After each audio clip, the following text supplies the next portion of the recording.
Iron Maiden are one of the most successful heavy metal bands to emerge after the initial punk refusal of all the forms of established types of music. We talked to Bruce Dickinson, the singer of Iron Maiden, and guitarist Adrian Smith.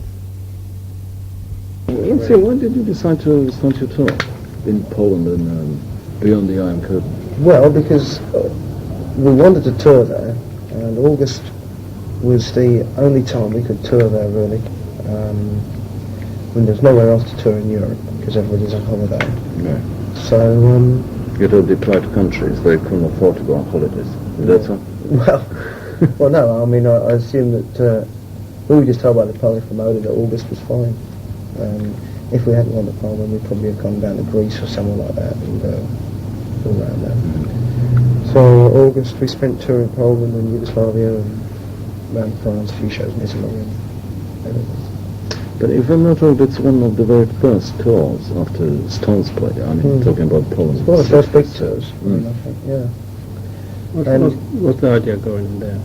What's the point of going in? Curiosity, and also we get a lot of fan letters from Poland and the Iron Curtain countries. And when it was suggested that we went, I mean, we said, well, yes, why not? I mean, why not? We've never been there. Let's go. And it turned from the idea was to take a small show, and then about 4 or 5 weeks before we said, well, no, we ought to take everything really. I mean, if we're going to go, we should go and do a proper job. So we did, and we went, and it was great. So we shall go back. So it's not profitable to go there. No, we never really bothered about doing anything for money anyway, so... And we do make money, but I'm not entirely sure how.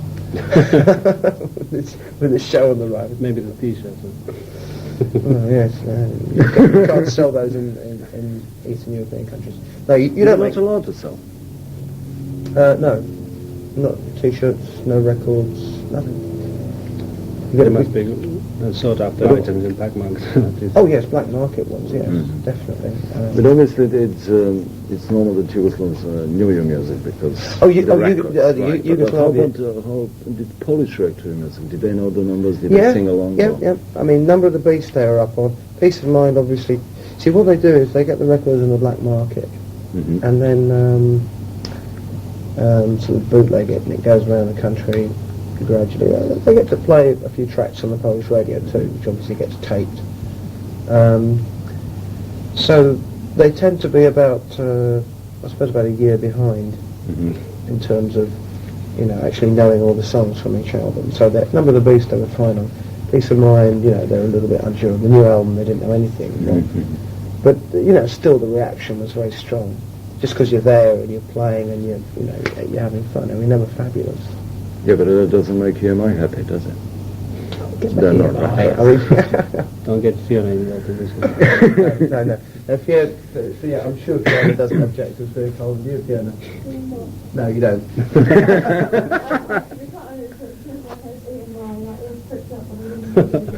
No, I'm not slandering the record company. Ask me another question. I'll slander them for cash. Oh, I see. Is there a EMI Poland or something like that? For a £5 I'll give you slander, for a £10 legal writs. Wow. Would you accept American Express? Yes. Would you like to see my tits? How big the crowd was there? In Poland, anywhere between 5 shows, anywhere between 6 and 10,000, depending on the size of the venue. Hungary was 36,000 one show. Yeah, that's quite nice. That was huge. It was fabulous. Outdoors. Do you think of doing a live album? Yes, all 4 nights at Hammersmith. Oh, no, I thought this is based in European countries or something. No, because it was bad enough getting the equipment in and getting a camera crew in, because we made a documentary of it. Oh, have you? Yeah, it's being shown on MTV today. Yeah. It's an hour-long documentary. But yes, taking a mobile in there as well would have been incredible problems. Just with different shows every night, and also it was the first 5 shows of the world tour. We hadn't played for 9 months. You don't record the first 5 shows. I'll practice a few times. Yeah, you're going to have a Yeah, few well, obviously you were well rehearsed before you embarked upon a tour of Eastern Europe. But on the other hand, it's you are the more you play, the better you become. So, shall we say that English people or whoever in a couple of months are going to see you are going to get a much better show? It's going to be tighter. To an extent, I mean, we never really do. I don't think we ever really do bad shows. We do shows that. Oh, that was no implication. No, whatsoever. no, but no, I agree. Wherever you start a tour, you know, it's always going to be better 2 months in. The last 2 world tours we started in England, so England has always had a raw deal the last 2 years.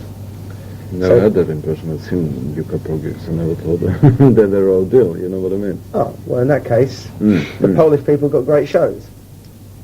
I haven't seen it this year, so I can't say. Well, you see, the thing is, we've always started our tours in England, and people always say the shows are great. Well, this year, but 2 months later, we know that the shows are better. So if the shows start out great and get better, then fine. So when we go to Poland, they thought the shows were great. We thought the shows were great. We had a great time. We went to Yugoslavia. We had a fabulous time, and we thought the shows were good. Obviously now things are just oiled a little bit better, a little bit smoother. That's all. Well, that would be very good if you're televising, filming your show. Oh yeah, I mean, you know, it's live. I remember footage and everything. Phil saying that when you play Yugoslavia again, which was this time, it would be a revenge tour. Because the first time, the band Equipment was had all, well, then we took everything to Yugoslavia this year. I mean, you know. the whole show that you present in yeah. England or whenever in the world. Yeah, everything. Very fair. Yeah, well, what, I mean, did you have any prejudice towards people?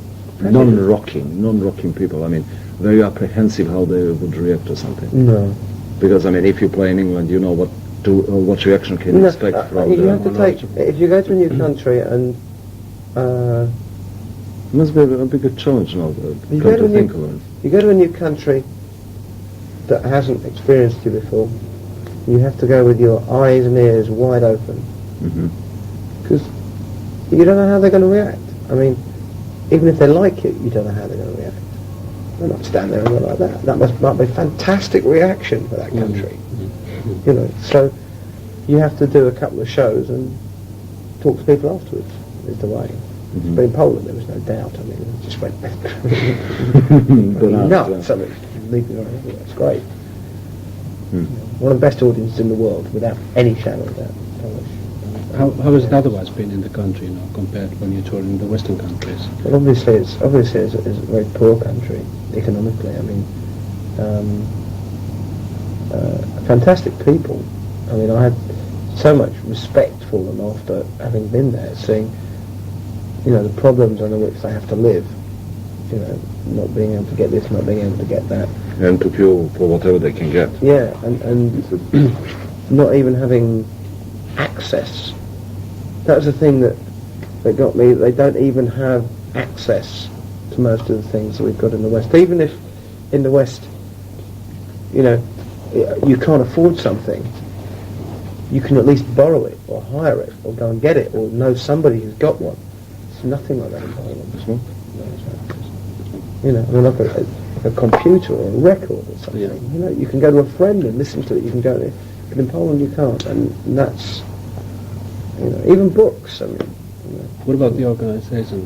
Was it running smooth? Oh, any hiccups? That side was fantastic. Better than a lot of places in Europe, in Western Europe. The organisation, the humpers, the power, the staging was superb. I suppose they treated you like VIPs when you get a band like you, in Poland. Well, they were freaked out when they saw 4 trucks. They'd never seen 4 trucks after these concerts. It was like all this equipment coming out. It's like, oh shit, what's this? What's this?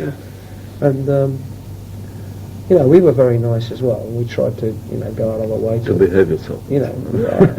Well, because there was no heavy, you can't go here, you can't go there. We could do whatever we wanted, and we just used to go out and go drinking with all the Polish people in their little clubs and everything. They were fabulous, great. Now you're talking about all the gear. Is it true that you use 120,000 voltage on station? 120,000 volts. I mean, that's what's written in here. That's why I'm No, asking. watts. Watts. Yeah, Sorry, that's yes. right, yes. You do? Yes, the PA, yes. Okay, and use it tonight. I don't know, it depends whether we can get it all in. It's no need really. Yeah, I mean, we couldn't fit it all in, yeah, I doubt. But for, you know, we've got, I think in Europe, I think we're taking out about 100,000 in Europe, and we go up to about 160 in America. We had an extra 60,000 for the big stadiums. But this will do, this system with 4 trucks, we happily do Wembley or somewhere like that with it. Not that we're doing Wembley, but Why have you decided not to do Wembley? I mean, obviously you played 4 nights at Hammersmith Odeon. it's 2 Wembleys. That's right. Um, Do you prefer Hammersmith Odeons to Wembley? yes, I do. Small. I think kids prefer it. You get a better deal in any Yeah. case. I personally hate Wembley Stadium. I personally had some very bad experiences as a spectator at Wembley with the security and with bouncers, and I just thought that I wouldn't like to ask anybody else to pay £7 to be treated like a piece of dog dirt. So, you know, I'm not going to get, donate any of my money to employ security staff there. You know, it's because I think some of them are animals. Whereas at Hammersmith, they have shows all the time.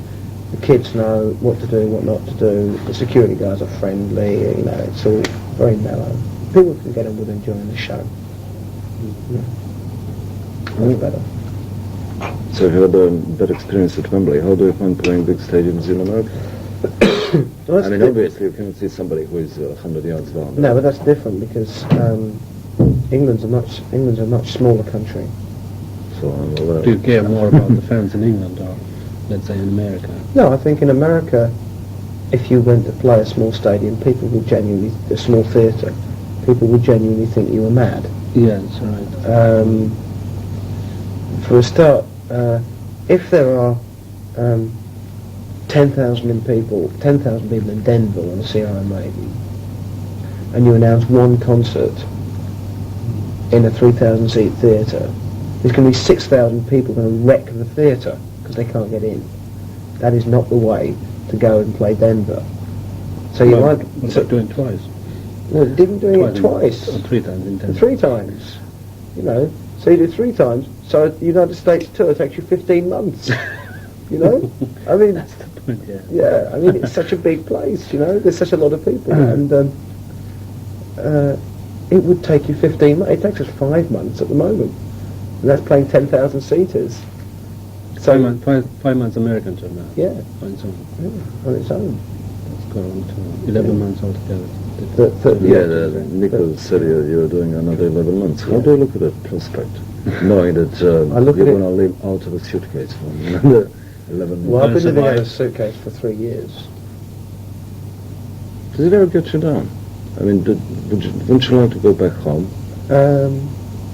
Yes, I mean, I Sit go, down, spend your Sunday reading the Times or whatever, Schools of the World or whatever, watch television. yes, I mean, I do, you know, I'm very fond of home, but I accept that, you know, for the moment, I'm doing this. And tomorrow I'm doing this. The day after I'm doing something else. So if I arrive at home, then I'm at home. Yeah, I mean, I just take each day at a time. I try not to, I'm aware of what's happening, or what's supposed to be happening for a long period of time in the future, but I don't sit and plan and go, how many days till I go home, you know, because that's the way that you end up turning into a lunatic on the road. Did you really woke up enthusiasm to go and play a gig in 10 months' time, for example? I mean, after you've been 10 months. Do you I don't- change the songs at all during the tour? Not particularly. So You don't shuffle them around or what? Not particularly, no. Not particularly, no. I find I would derive less enjoyment out of that because playing a set is like playing an instrument. It's like play the same guitar, So you play the same piece on a guitar. Okay. Now, you can perform that one song on an acoustic guitar on the same instrument 10 nights, and every night it will be different, depending on what you feel like and everything else like that. Now, if it's a very, incredibly, say it's a piece, the classical piece, a fantastic piece of guitar music, in which there's many, many different ways of interpreting it and everything else like that, then it's only an excuse to say, well, I think we should rewrite it because I'm bored. It simply means that you're not approaching it in the right way. It's the way you approach the set. If you approach the set as being boring, it will be boring, even though it's the same songs. If you approach it, each song, every night, different. Today I feel different to to yesterday. I don't try and make today the same as yesterday. And when I walk on stage, I just walk on stage and I sing the first song, and the next song. If I feel pissed off in the third song, I feel pissed off. If I feel happy in the fourth song, I feel happy. Well, and that's the way to make it interesting. And that way it's interesting for the audience, because they're watching you just be yourself and relate to the song and relate to them, rather than you trying to be what you were yesterday. If I do a really good show a week ago, and I hold that show in my mind and I try to repeat it, I will always get mad, because I can never do it. But just when I'm feeling really shitty, I start to feel really happy in the third number, and I think, this is a really good show, what's happening? And you're just on a roll, and it just happens. Is the show changing much from the previous shows? I mean, do you still have Eddie? I read somewhere that you're dropping it. Dropping in where? Eddie, I mean, from the whole thing. No. First of all, it wasn't on the record cover. Yeah, no, we're not dropping it. We're playing games with people. I see. Well, it's here tonight. Yeah. First time it's not on the album cover anyway. Or is it there? Well, I mean, Maybe Keeps not. changing, doesn't it? He keeps changing. Changes every album cover. Yeah, he does. Well, the last 3 or 4, it's been It's definitely, the same. it's definitely on the back. See ya. Are you going up? Have a nice night. Sure. Yeah, I'll see you tomorrow. Okay. Is Fiona around? Try Florida. somewhere. She might be. Our kids are in there. She might be in there as If well. I don't see her, because I've got to catch the train in about 10 minutes. All right. So you better hurry up. Because my magazine in Finland, they were very apprehensive about the Eddie image. That they wouldn't really want to touch. But now they're more sort of. Oh, I see. Well, maybe we did the right thing for once. I don't know. For once.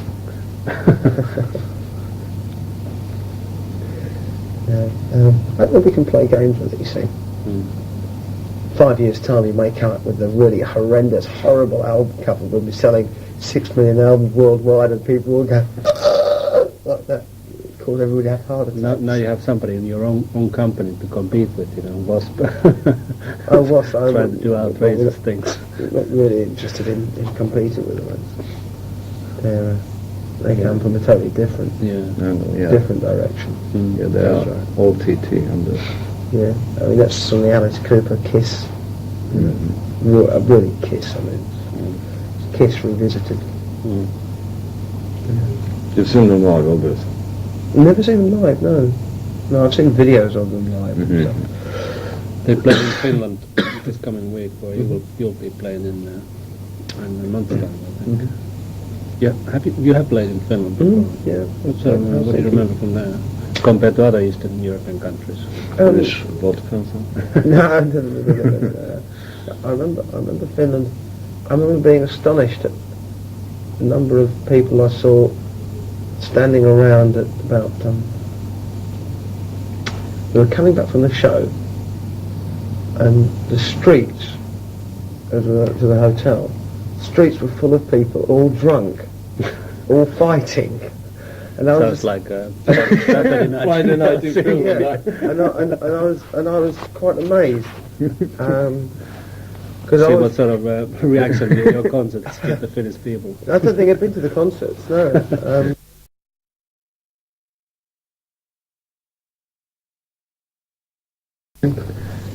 But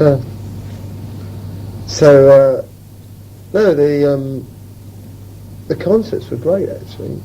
The concert in Helsinki was great. I didn't get much of a chance to stick around there. We were only there a couple of days. What about Japanese audiences? I mean, there was a program in the Tube last year with the heavy metal sort of revival of the kids in the park doing the impressions. Yeah. How do you find doing there with small fellows screaming they were there? It's like Japanese audiences. Again, they have their own sort of traditions.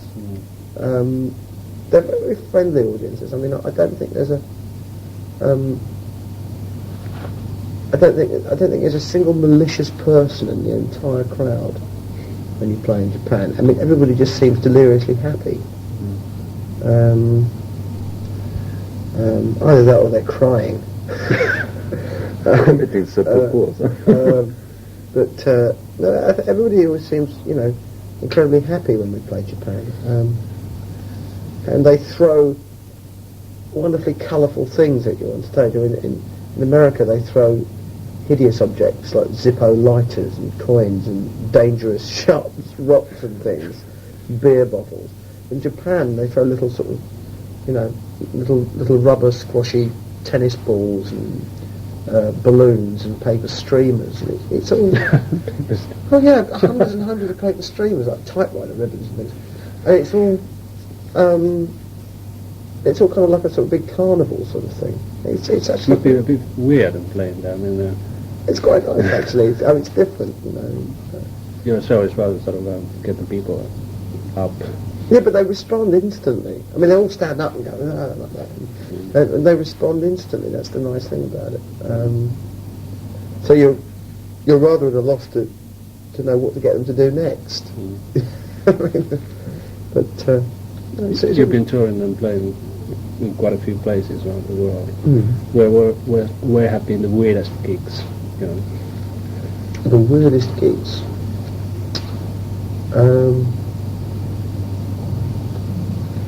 Couple of shows in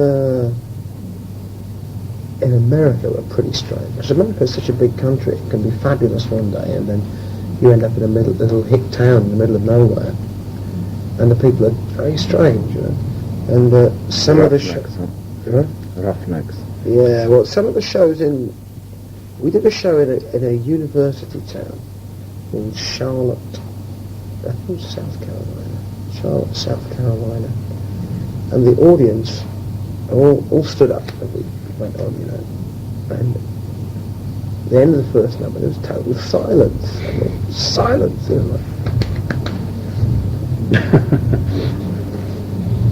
Okay, next verse, next song. You're working hard, nothing happens. Strange, so in the middle of the show I jumped out into the audience. Nobody moved. Nobody came and tried to grab hold of you. They all stood there and went. So I went into the audience and was walking, and they all still stood there in rows. In rows, I mean like regimented, and grabbed hold of this kid and said, the band was still playing. The mic was on. And in the middle of the audience, I said, would you mind saying a few words? I said, are you actually enjoying yourself, or are you just dead? And he went, I'm having a great time. I said, glad to hear it. You're not stuffed, are you, by any chance? He said, oh, no, I don't think so. And I just went around the front row talking to people, going, what do you think of the show? I said, all right. And they just took it completely deadpan. Got back on stage. End of that number. And so we finished the show and all walked off, puzzled, just couldn't make it out at all. And they came back and said it was the best concert they'd seen for ages and everything else. Good. Some sort of dummy at the moment. They were university students, very good. Science students, perhaps. I don't know. I went back there. Funny enough, I went back to the same town, not for rock and roll, just for see some friends. I was in a fencing tournament up there, and I went and did fence in the university gym there, and they were all very nice. Couldn't make it out.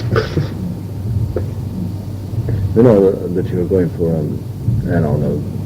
well on the way for a world domination, I mean, Deep Purple reformed. Do you feel somehow that it would be some real strong competition, or do you find yourself in no, a different I mean, league or something? No, I think we were totally different bands, really. I mean, I don't think that. Well, none of us know how they are going to be now. I don't think people are going to stop buying Iron Maiden records because Deep Purple have reformed, and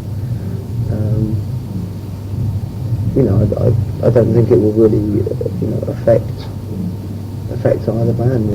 I can't see. People tried to make comparisons in the early days of Maiden, between Maiden and Purple, but I don't think those comparisons are really valid now. Really? I don't think so. I mean, how about the last number on the second side? Well, Rhyme of the Ancient Mariner? Mm-hmm. I don't think it's anything like Deep Purple. No, maybe not musically, but the new wave of British heavy metal, as it used to be known 5 years ago, and you were part of, is turning to the old wave. I mean, a 13 minutes, 45-second number. Isn't it very old-fashioned? No, there's nothing old-fashioned about... I'm not using it in derogatory term, you know what I mean? I mean, I'm talking about the concept of a song, of that length. It's Iron Maiden's first album has Phantom of the Opera on it. It wasn't that long. 8 minutes. But it was rockier, wasn't it? As far as I remember. No. No. No more rocky than Rhyme of the Ancient Mariner. In terms of speed of playing and tempo, this is one of the most up-tempo albums we've ever done. Yeah. Mm. No, but the concept, I mean, long numbers like that, I still think it's, It works. It works great. It's a very exciting ride. You see, a lot of the old bands used to take a 5-minute number and extend improvise. it to 20 minutes. Don't tell me I'm old enough. So, I mean, this is where all the bullshit and the bore is. Oh God, the guitars. Oh Christ, another drum solo. Whereas we don't do that. I mean, we play, the pieces and try and inject the life into the song as it's written. This is the thing I always wondered about. Again, new wave of British heavy metal, because there were not all those trademarks of old heavy metal. I mean, rather hard rock. I mean, there were not 5-minute, I don't know, Richie Blackmore going on, or 10 minute or whatever. You always worked as a unit, more than they did. It was more, a showcase for them in those days than it is for you. It is a showcase for you as a unit, as a band, but not for individual people. Well, I think with a lot of those groups, their reputations were based on the times when they were working together as a unit. All the great moments in Deep Purple's history was when the band was working as a unit. Deep Purple in Rock, was the band's finest, that incarnation's finest album. I think of the whole Deep Purple incarnation, the finest album. Well, possibly, yeah, but I mean, Burn was also a fun, and that was the whole band. Now, at any point in time, the band diverges. Like on Fireball, you've got a couple of members of the band trying to go, this is what we really want, and the rest of it. Well, of course, the whole band, one side admits not as good. And Machine Head, all 5 of them pull back together, great album. And the live album is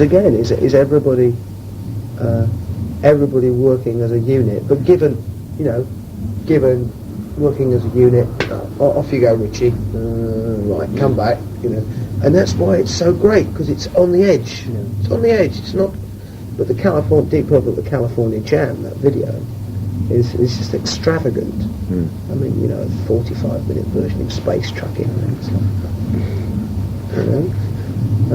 But that was Deep Purple. They could be brilliant one night and another night, but that was the band. What's your reaction of them getting together and playing? Try to get together, try to make them. If it's good, it'll be great. If it's not, it'll be terrible. But you doubt it, it's going to be. I've got no opinion. I mean, until I hear it, I won't prejudge it. I could probably go out and buy it and listen to it. And that's the only way. I mean, I'm not What I hope is that it's good, because I'd hate to see my memories of a great band Shattered. tarnished. Well, I'm sure they'd Yeah, worry about really. that, you know. How is your own music progressing? All right. I mean, what directions is it going? If I can butt in as well, this is the actually second album, or actually the first album you've done with the same lineup. Yeah. I mean, was it easier to do it now Yeah. because the people were the same and you didn't have to bring anybody in and so on? I mean, did you communicate easier? Yes, I mean, this album was written and put together in about a week. We all sat around thinking ideas, but none of us actually, the five of us, sit down in a rehearsal room and actually learn the songs. That only took about a week to learn everything and put it all together, and so that was a big advantage. That's why there's so much energy on this album, because we haven't had to go through the process of, right, okay, we start, we do this, and we've got to do this, and this is even before we learn the songs. Well, we don't have to go through that terrible process, you know, of having to teach somebody all the old material, and then teach them the new material, and then, you know, so it was very instant. And Nico and Steve were working together well anyway. So it was not really that much of a problem. Musically, I've got no idea. Well, I have got an idea what will go on the next album actually. But it's the next album will be different again. The next album's going to be a live album. The album in 2 years' time, it's going to be different again. It's like I'm already looking forward to it with great relish. We've got some great ideas. Why are you laughing?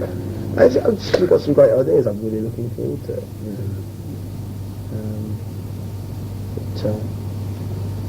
I mean, I always enjoy seeing how the ideas turn out, because I have ideas now, which in 2 years' time will turn out totally differently, so I always enjoy seeing what happens to them. It's always interesting. You got credited for quite a few numbers in here. I mean, the hit single 2 Minutes to Midnight, it's yours and Adrian's. I mean, it is obviously a democratic band, although Steve Harris is the oldest member. Is there any point what is going to be the next single? I mean, does he try to say, well, it better be mine, you know, so I get the royalties or whatever? No, that doesn't make any difference really, because I mean, the singles royalties are not that much anyway. Not really, because it doesn't get released in America, and we don't sell that many singles. Come on, you made top whatever in this country. The 2 Minutes to Midnight. Well, yeah, I mean, well, I suppose it is. I mean, we don't really. Yeah, I mean, we don't really think about money in that sense at all. The money pours in, so why would you think? Well, when the money wasn't pouring in, nobody thought about it. there was nothing to think about. Exactly. And now that pours in. So why do you think about it now? But I don't know. I mean, people being essentially greedy. So if you have a fiver, you want to have a 50. If you have a 50, you want to have 50,000. Don't you? Well, no, because as long as everybody gets roughly the same sort of. Obviously, if there's a huge imbalance, if there's one guy with no money and there's another guy who's very rich, then that's the way to create imbalances. But everybody in the band gets, you know, roughly the same sort of money. Obviously, in terms of publishing per album, Steve gets twice as much as me. So, you go twice as much as me. It's no problem. You don't feel unjust about it? No. I mean, why I'm asking you that? I'm very happy with my contribution to the album. If I tried to force myself to write any more than was on there, I'd be dredging up, you know. Sure, I could write another 2 or 3 songs, and they'd probably be fairly mediocre. They'd be okay. It'd be okay. Probably a lot of bands would be happy with them, but it wouldn't really be that instant or something. You know, it doesn't really, you know, bother me that you know, somebody writes, you know, a third of the album. Actually, it's fairly evenly distributed. It's about sort of 50-50, 60-40, whichever way around. I don't feel left out on the album, put it that way. Mm-hmm. And the financial aspect of it doesn't worry me. I'm not that greedy. Everybody's very happy.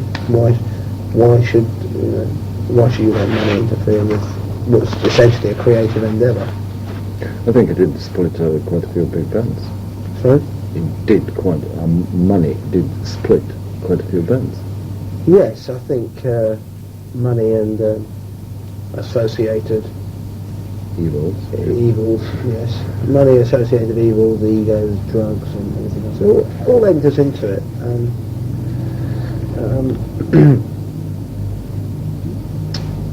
I'd like to think we were too sensible for anything else like that to happen. I think we're probably by now. After having done this amount of touring for this amount of time, if we haven't turned into drug-crazed lunatics by now, I don't think we ever will. And then I've noticed no one had any of the drugs. I mean, you keep No, the photographers. Yeah, I've noticed the photographers, yeah. No, I don't take them. I don't indulge at all. You don't drink? Oh no, I drink and I drink and I drink a lot of tea as well. It's quite interesting that your band, you know, you have those, you know, hard and aggressive images musically and otherwise, but as persons you are. Well, there you are, you see. Well, we can all be quite hard, aggressive people. You don't have to take drugs to be aggressive in terms of saying what you believe or saying what you want. I mean, it's usually a heavy metal, it's boozing and living is associated. Well, that's it. I mean, and especially if you keep on touring like you, I mean, people tend to turn onto some other substances as a relief or as you know, enthusiasm booster or something. Oh yes, but that's the thing. You say if you do that, then you blow the concerts. Yeah. I can't perform. See, I can't perform If you're not fully conscious if of I'm not absolutely 100%. If physically I'm only 80% on any given day, then mentally I have to try and be as alert as I can, which means no drugs, no alcohol, nothing before a show. A couple of cups of coffee, that's about it. Aspirin if I've got a headache. Well, what's the secret then of the band being sort of relaxed? I mean, during 11 months and not to be relaxed, in other words. How do we relax? We're not to get tensed up. Well, it depends where we are. We all know each other's habits fairly well by now. It's just like it's a way of life which we live, and everybody gets, you know, you have a little tensed up things now and again, whether it's because, you know, either his feet smell or, you know, he's eating your cornflakes, you know. There's a bad breath or something. Yeah, but it's all on that really, really petty kind of level. You know, he ate your cornflakes, or I wanted to stop for a McDonald's, or you know, or something like that. And most of those things don't really occur now. We all have our own hobbies, our own relaxations or pursuits, which most of us hardly ever get any time to do. But we all know each other fairly well enough by now to avoid doing that. The main thing is if every day the most important thing in the day is the concert. Right? As long as your life revolves around that, then you've got something to measure everything else by. You measure, now I have a day off, tomorrow I have one concert, then another day off. That means I can go out and I can enjoy myself and get fucked out of my brain and drunk tonight, and it won't affect the concert tomorrow too much because I can stay in bed all day and get over my hangover, and I can still do a good show tomorrow night. So you go out and you enjoy yourself. Mm-hmm. The next day you go, I better call it and stay in and watch TV and have a quiet night because I've got 4 shows ahead of me. And then not the last night of the 4th show, you've got a day off the next day. You want to go crazy, you go crazy. You know? So, it's just being sensible. You can't take something out and not expect to have to give something back in return. You have to, it's all growing up, being adult. In the adult-orientated world, yeah. Would you regard the London dates that you're doing next week as the most important, critical audience and things like that? No, we just go out and enjoy them. Because if you go out, There's no different attitude. not really. There's always a little bit more pressure, but you have to try and ignore it. Surprise yourself. Turn up at the show 5 minutes before you go on stage or something. Just ignore all the people coming up, shaking your hand, telling you how wonderful you are. Just ignore all that. Just go down a pub or something like that, or go around the corner, or go and have fish and chips, or just go for a walk. Just ignore it all. Do whatever. And some people thrive on it. Makes some people feel better. People come in shaking their hand, telling them they're wonderful and they're great before a show. It makes them feel better. So that makes them feel better than great. Personally, I prefer to be left alone before a show. I think we better go then. No. Just for 10... 4 hours. No, just for 10, 15 minutes. Just immediately before I go on stage. I like to just go somewhere quiet and just sit down and... just sit down. Just complete peace and quiet. Just meditate.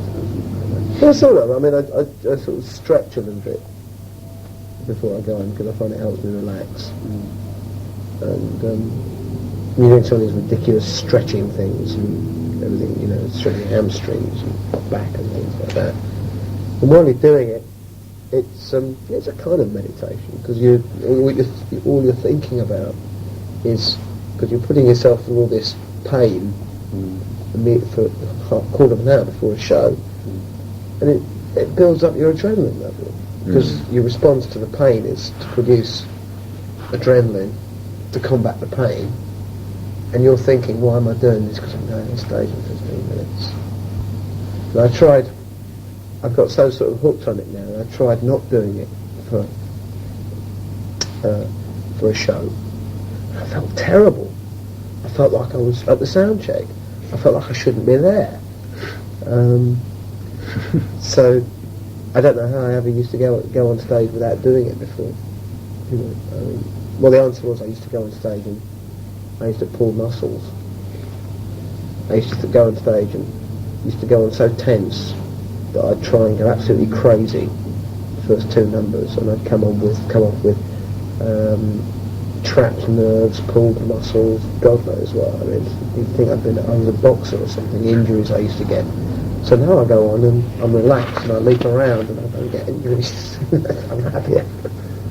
Let's hope you have a nice show tonight. Yeah? They look upon the people who look on you at the stage as a demigod. Well, I don't know about that. Well, I want to ask you, as an independent or rather non-aligned observer at the gigs, heavy metal gigs is always something of a religious experience.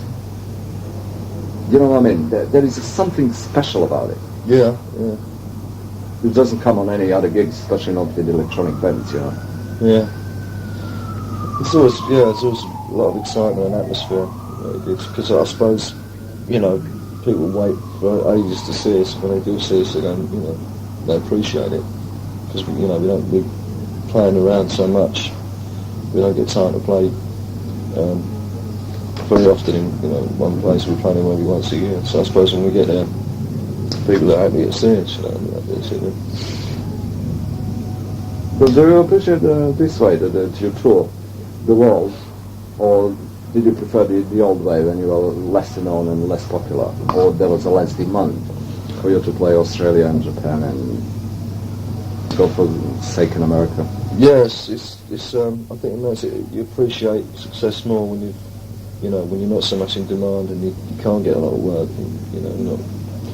I think when you do get success, you appreciate it more.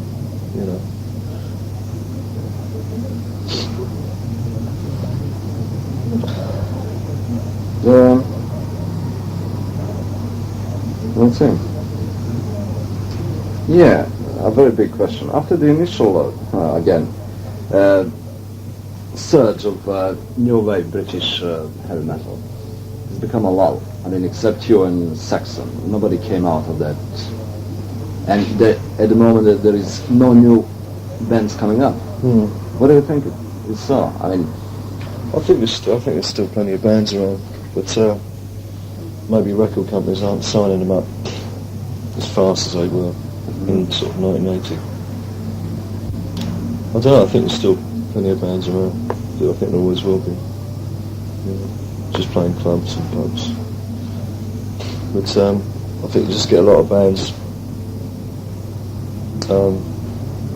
Maybe they formed around that time, and it's always the same. You get a surge of interest in something. Everyone's doing it for a year, and then everyone sort of forgets about it. But I think a lot of bands with any sort of depth to them will last, maintain success, and keep writing albums and get on good shows. But I think there's still a lot of probably heavy bands around. But maybe they just aren't getting the breaks that we had in 1980. is there any ambition left for Iron Maiden? Ambition? Well, we've played most of the world, but next year we're going to go to South America. That's just like that. So I suppose that's a big place we haven't been to yet. Plus, this is this can be our first headlining tour of the States. So it'll be interesting to see how it goes. We've still got a lot to do. Well, what kind of places are they going to play? How big are they? What size? Pretty big. I mean, like sports arenas, things like that. We get 10 or 15,000 people. We're actually touring with Saxon and France Wade in the States. So it'll be interesting to see how it goes. This is only our third tour. Although we have spent a lot of time over there in the past few years, but it's our first actual headliner, which is quite unusual. Most bands have to do like 5 or 6 tours before they can get to that level.